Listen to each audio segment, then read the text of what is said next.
ACGME, as it's known, has been a real game changer for addiction medicine.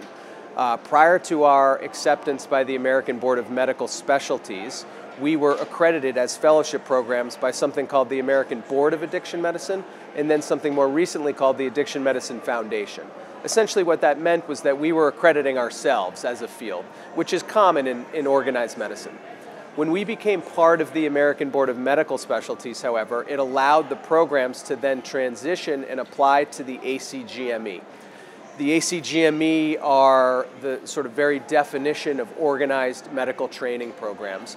And by joining them, not only did it give our field a lot more exposure, but it opened up the fellowship programs themselves to partake of the money that comes from DC to help train and pay for residents and fellows around the country.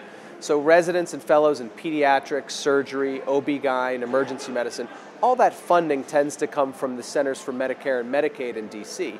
Now that we're part of ABMS and can apply for ACGME recognition, we can fund our own programs with those same CMS dollars. So it's a real game changer for the field. Not only are we here to stay from a legitimacy standpoint, but we can sort of fund ourselves, which is huge. First and foremost, we're looking for physicians from any medical specialty. We are a true multi-specialty subspecialty. In that sense, somebody just has to have completed a residency program in some primary field. Some people might complete it in psychiatry, others might complete it in internal medicine, pediatrics, OB, it doesn't matter. As long as they've completed a residency, we'll take them. That's on the applicant side of things. It's a one-year fellowship program, and then people are eligible to sit for board certification in addiction medicine. For the programs that might be interested in establishing a program, they need to have about 3 faculty members, 2 of whom have to be certified in addiction medicine, and 1 of whom has to be certified in psychiatry. So you don't actually need a giant cadre of faculty members in order to open a program. And in fact, many of our programs are quite small, but the goal, of course, is to establish them throughout the country. The opioid crisis, we all read the papers. It's in every news article.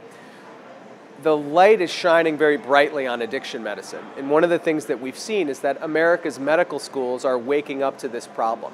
So not only are the medical students demanding education, but they're getting more and more interested in potentially training in the field. So the schools and the academic medical centers are very interested in creating addiction medicine fellowship programs. So I'm very hopeful that 5-10 years from now, we'll see a sort of vast array of addiction medicine fellowship programs where there's a program at every single medical school.